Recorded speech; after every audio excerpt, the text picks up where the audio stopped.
Siz gazetecisiniz herhalde.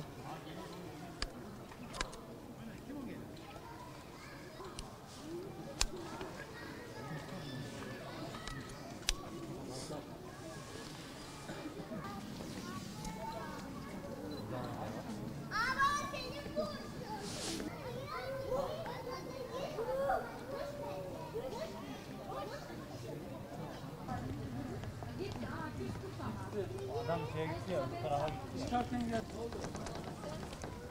Oraya merdiven herhalde. Nasıl gideceğiz? Geri de dönemeyiz.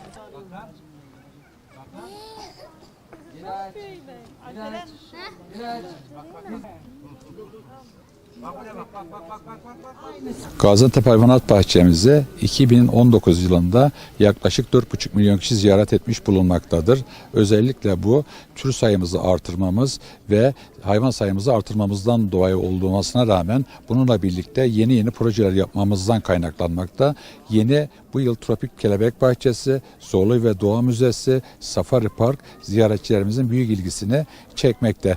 Gaziantep'in kendi merkezden gelen ziyaretçilerimizin yanında çevre illerden, İstanbul'dan, Ankara'dan, İzmir'den, Mersin'den buna bağlı çevre illerden geldiği gibi de yurt dışından gelen ziyaretçilerimiz hayvanat bahçemizi gezmiş bulunmaktadır. 2020 yılında Gaziantep Hayvanat Bahçesi'ne yaklaşık 5 milyon kişi ziyaret edeceğini tahmin etmekteyiz.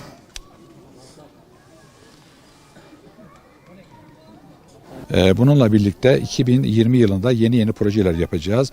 Özellikle Şempanze Adası, yırtıcıların safarisi ve buna bağlı olarak da yeni türleri getirmeyi düşünmekteyiz. Özellikle İstanbul'dan, Ankara'dan, İzmir'den, Adana'dan, Mersin'den ve buna bağlı çevre illerden olduğu gibi de Almanya'dan, buna bağlı Rusya'dan, Filipinler'den, Filistin'den gelen ziyaretçilerimiz de bulunmaktadır. Biz 4 milyon kişi hedefliyorduk. 4,5 milyon kişiyi hedeflemiş bulunmaktayız 2019 yılı için ve bunu yakalamış ve geçmiş bulunmaktayız. 2020 yılı için ise 5 milyon kişiyi hedefliyoruz ve inşallah 5 milyon kişiyi de yakalayacağımızı tahmin ediyoruz. Çünkü yeni yırtıcıların safarisi, aynı zamanda da Şempanze Adamızı faaliyete geçireceğiz. Şempanzelere yeni bir barınak, yeni bir ada tahsis ettik. Orada insanların çok büyük ilgisini çekeceğini tahmin etmekteyiz.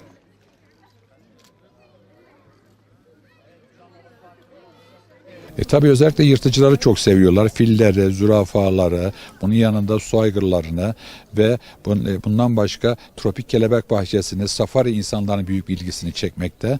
Buna bağlı olarak da ziyaretçi sayımız artmakta. Çünkü artık Gaziantep'le ve Türkiye ile Gaziantep Hayvanat Bahçesi özleşmiş bir durumda.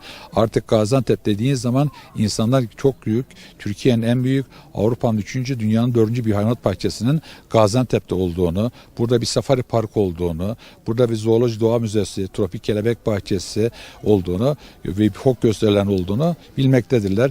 Bu da ziyaretçi sayımızın artışına neden olmaktadır.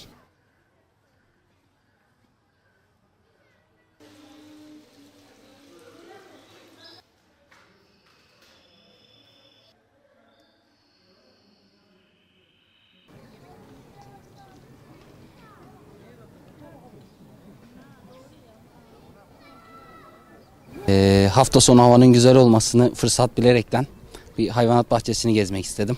Zaten biliyorsunuz Türkiye'nin en büyük hayvanat bahçelerinden birisi.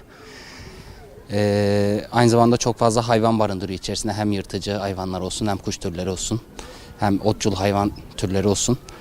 Fotoğraf çektiğim için de ekstradan fotoğraf çekebilmek için de güzel bir fırsat oldu.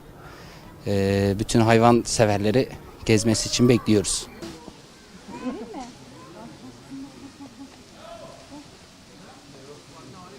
Adana Tufanbeyli'den geliyoruz.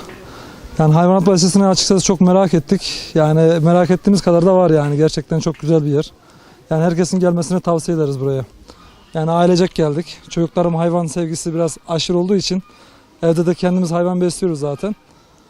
Birazcık burada daha farklı çeşit görmek için geldik buraya.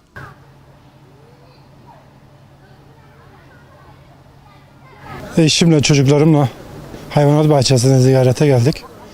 Çok güzel, her şey güzel. Dünyanın dördüncü büyük hayvanat bahçesi. Hayvanat bahçesi sürekli televizyonlarda gördüğüm için ilk sefer geldim. Çok güzel. Çok da beğendim.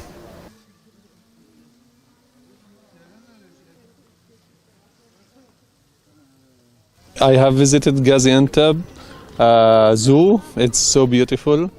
Animals are numerous. There is a big variety of animals, and the zoo in general is so good and organized. I like it so much. Thank you.